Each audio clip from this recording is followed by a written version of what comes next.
जब तक मनुष्य के अंदर शांति नहीं है, वो शांति बाहर असंभव है। क्योंकि लोग समझते हैं कि जब हम शांति की बात करते हैं तो हमारा मतलब है लड़ाई को बंद करने से। अभी हाल में एक बात आगे आई है कि अगर इस संसार में लोग जितना खाना बर्बाद करते हैं उसमें से सिर्फ 25% अगर बचाएं तो इस सारे संसार में कोई भूखा नहीं रहेगा।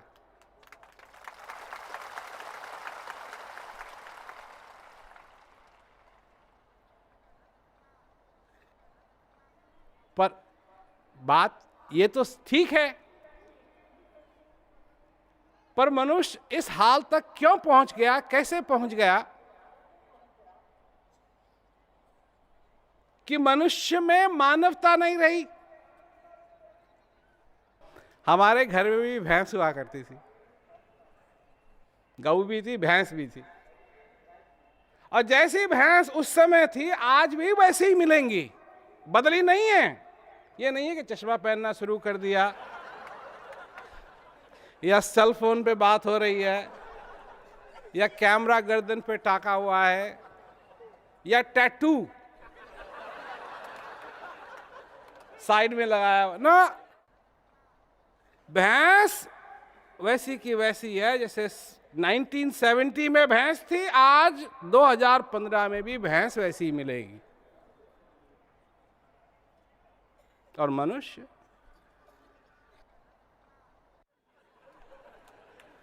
सवाल ही नहीं पैदा होता है। आज अगर तोता खरीदने के लिए जाओ, तुमको ऐसा तोता मिल जाएगा जो 1940s में भी वैसा ही था और 2015 में भी वैसा का वैसा ही है। और मनुष्य, उसके बोलने के ढंग बदल गए, उसके सोचने के ढंग बदल गए, उसके कपड़े के ढंग बदल गए, उसके बाल के ढंग बदल गए, उसके सब कुछ बदल गया। और यहां तक है कि अपनी मानवता को भी वो छोड़ने के लिए तैयार है। तो अगर हम किसी से ज्ञान की बात करें तो ज्ञान की बात तो मनुष्य हो सकती है। भैंस को क्या सत्संग सुनाएंगे? अगर भैंस से हम ज्ञान की बात करें, ध्यान की बात करें, भैंस से भगवान की बात करें और भैंस को ये समझाएं कि जिस चीज की तेरे को तलाश है वो तेरे अंदर है, तो क्या समझते हो वो 2 किलो दूध और देगी?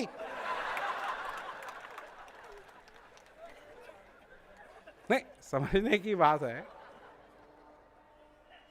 भैंस से हम ये कहें कि तेरे को अपने जीवन का लक्ष्य पूरा करना चाहिए। भैंस से अगर हम ये कहें कि तेरे को अपने लक्ष्य, जीवन का लक्ष्य पूरा करना चाहिए, तो वो तो ऐसे ही देखेगी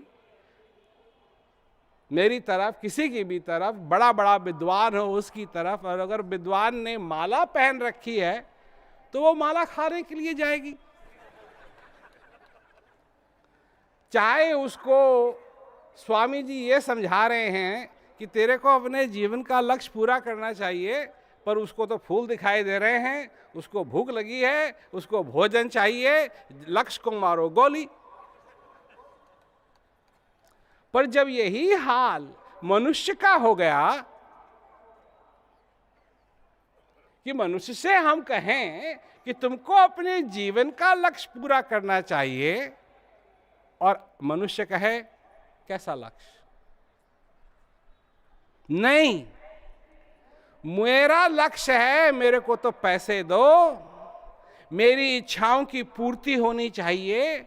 महाराज आप ऐसा रास्ता बताइए कि मेरी इच्छाओं की पूर्ति हो, लक्ष्य को मारो गोली। ऐसे माहौल में शांति की क्या बात कर सकते हैं? एक बार एक विद्वान गुरु महाराज के पास गया कि मैं आपसे बात करना चाहता हूं, आपसे कई कई सवाल हैं, उनका स्पष्टीकरण चाहता हूं। गुरु महाराज ने कहा आओ, बैठाया उसको, चाय मंगाई उसके लिए, प्याला दिया उसको और उसके प्याले में चाय भरने लगे, भरने लगे, भरने लगे, भरने लगे, भरने लगे, भरने लगे, भरने लगे, भरने लगे, भरने लगे, भरने लगे, वो प्याला भर गया, भर गया। उसके बाद प्याले से चाय गिरने लगी। फिर भी गुरु महाराज जी बैठे बैठे बैठे वहां पे प्याले को भरते रहे, भरते रहे, भरते रहे, भरते। अब जहां देखो चाय चाय चाय चाय चाय चाय चाय चाय चाय चाय चाय चाय चाय चाय चाय, भरते गए, भरते गए, भरते गए। तो पहले तो विद्वान आदमी देखता गया, कुछ देर के बाद उससे रहा नहीं गया। उसने कहा आप कर क्या रहे हैं, आपको मालूम नहीं ये प्याला भरा हुआ है, अब इसमें और चाय डालेंगे तो उसमें थोड़ी जाएगी, ये तो बाहर गिरेगी। गुरु महाराज ने कहा तेरे साथ भी तो यही बात है, तेरा दिमागी रूप ताला तो पहले ही भरा, प्याला तो पहले ही भरा हुआ है, और तू आया है मेरे पास कुछ समझने के लिए। अरे पहले अपने प्याले को खाली तो कर, तब तो मैं जो बताऊंगा वो तेरे प्याले में जाएगा।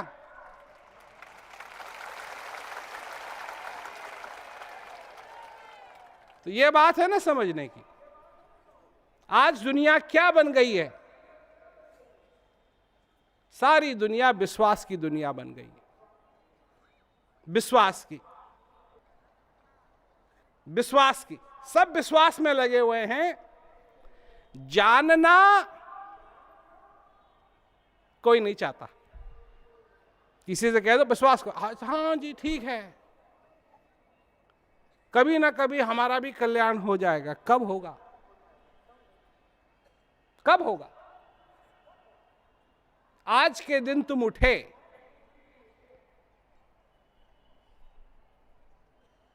तो क्या सोचा तुमने? आज के दिन तुम उठे, क्या सोचा तुमने? क्या तुमने ये सोचा कि ये दिन दोबारा कभी वापस नहीं आएगा?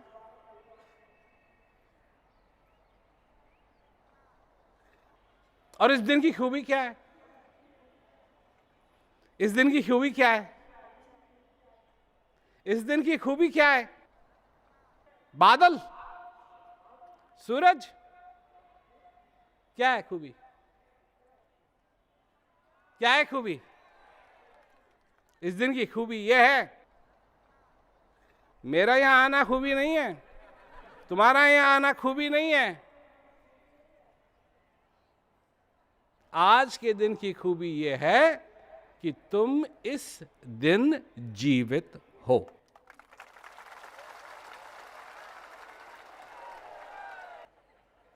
और जिस दिन तुम्हारी सोच सचमुच इस तरफ हो जाएगी कि आज का दिन सौभाग्यशाली है क्योंकि मैं जीवित हूं, उस दिन तुम्हारी जिंदगी बदल जाएगी।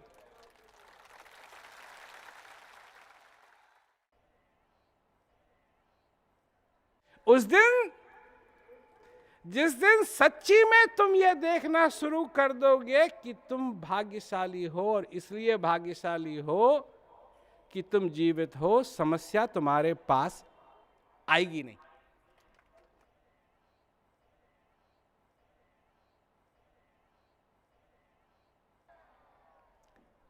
चिंता तो सतनाम की, और न चितवे दास, और जो चितवे नाम बिन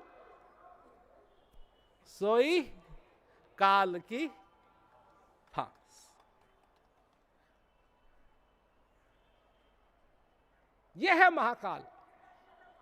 एक काल वो है जिस दिन तुमको जाना पड़ेगा, और एक काल वो है जो हर दिन तुमको मारता है। हर दिन तुम्हारी सुबुद्धि का वो हत्या करता है।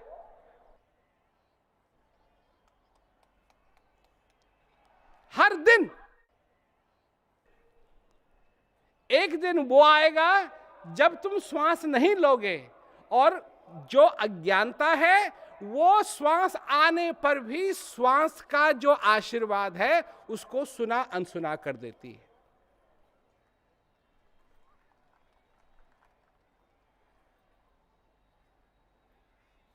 तुम जीवित हो, कब याद आएगा तुमको ये? कब इस बारे में सोचते हो कि मैं जीवित हूं? जब किसी मुर्दे को देखते हो तब ख्याल आता है।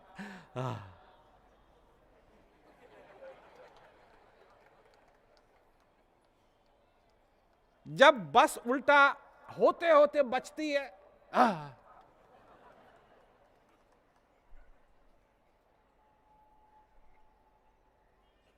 जब बीमार हो जाते हो बहुत ही ज्यादा और डॉक्टर या अस्पताल में जाना पड़ता है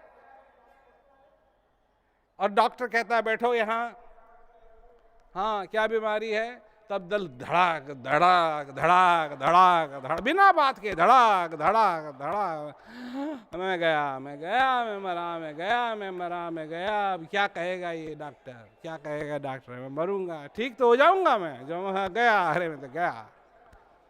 और बड़े बड़े लोगों की, बड़े बड़े धनवान लोगों की ऐसी निकलती है पूछो मत। तब तो कितना भी बली हो, गया।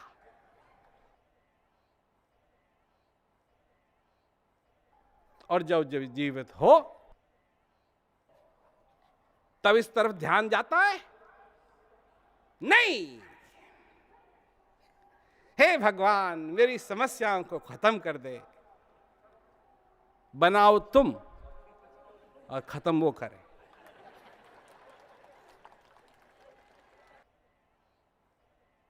बनाओ तुम, खत्म वो करे।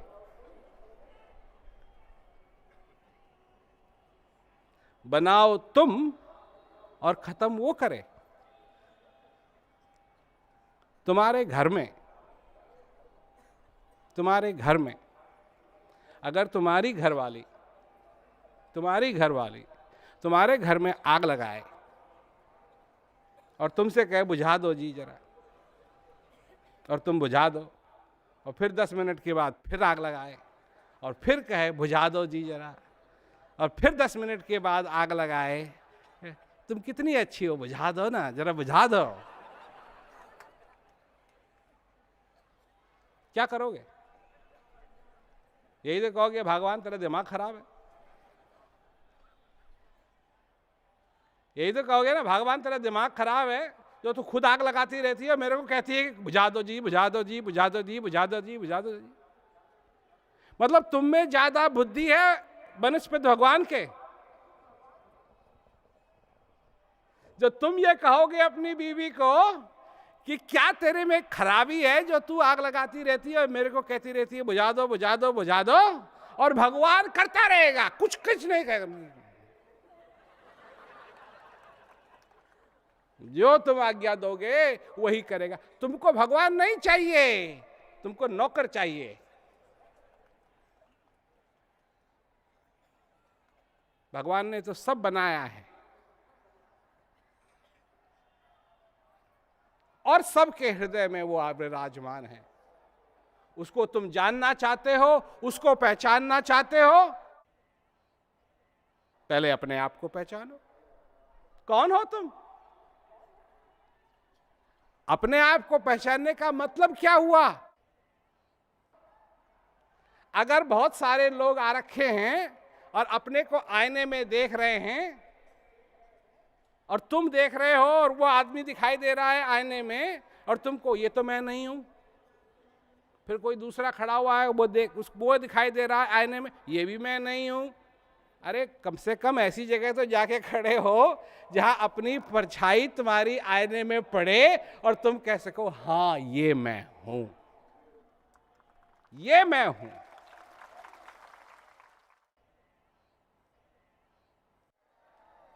मैं ऐसा हूं, मैं वैसा हूं, ये नहीं, ये मैं हूं।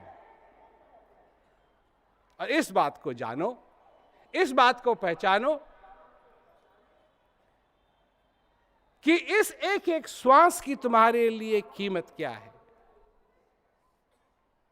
क्या तुमको मिला है, क्या आशीर्वाद तुमको मिला। अगर तुम ये नहीं जानते हो तो जो भी तुम मांगते हो उसका फायदा ही क्या है। उससे ज्यादा अगर किसी ने दे दिया तो तुम जो भी मांग रहे हो, अगर भिखारी 1 रुपया मांगे और उसको मिल जाए 100, तो उसे क्या करना चाहिए? वापस कर देना चाहिए।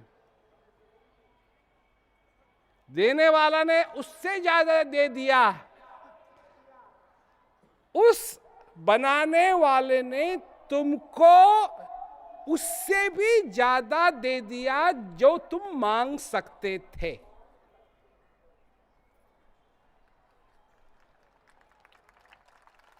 बिना मांगे। एक वो होता है देने वाला जो तब देता है जब मांगा जाता है, और एक होता है ऐसा देने वाला जो पहले ही दे देता है, मांगने से पहले दे देता है। उसको मालूम है। कैसे मालूम है? जैसे मां को मालूम होता है कि बच्चा क्यों रो रहा है, उसको मालूम है। उसका खाने का समय हो गया है, उसको मालूम है, उसको मालूम है। इसी प्रकार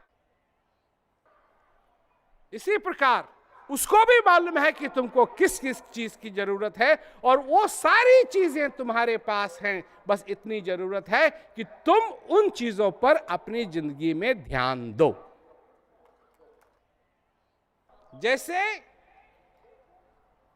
जिसको खाना बनाना नहीं आता, उसको तुम सोने की करछी भी दे दो, उसको हजारों हजारों रुपए का पतीला भी दे दो, सबसे शुद्ध घी भी दे दो, सबसे बढ़िया सब्जी भी दे दो, फिर भी वह कुछ कर नहीं पाएगा उसके साथ।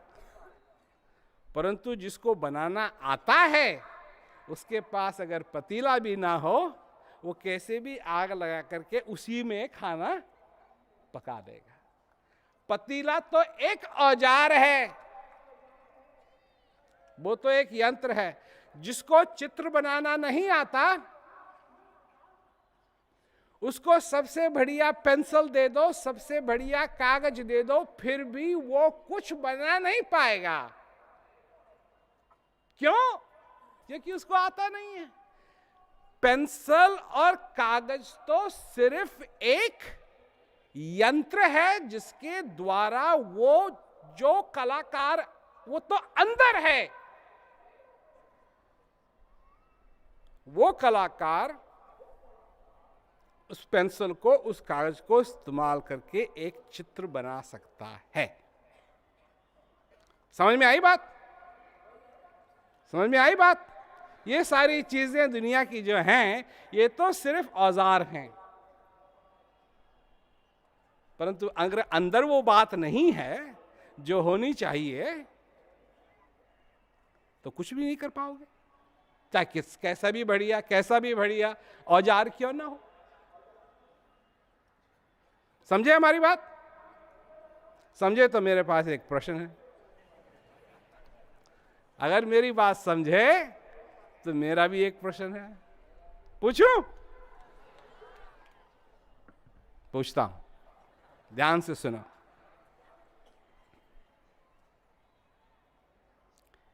ये जिंदगी भी फिर एक औजार है। ये जिंदगी भी फिर एक औजार है जो तुमको दी गई है। इस औजार को किस प्रकार से तुम इस्तेमाल कर रहे हो।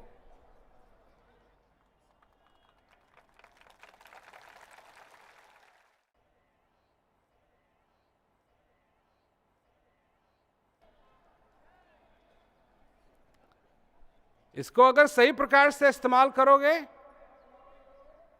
इसका परिणाम क्या होगा? आनंद। आनंद। इसमें दो टूक बात नहीं है।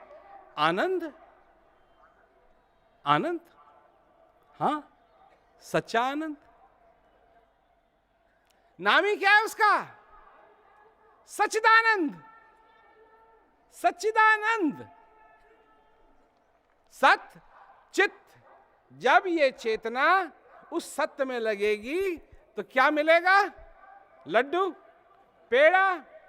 पेड़ा नंद नहीं है, कार नंद नहीं है, नौकरी नंद नहीं है, सेल फोन नंद नहीं है।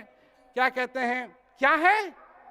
सत चित आनंद, सच्चिदानंद।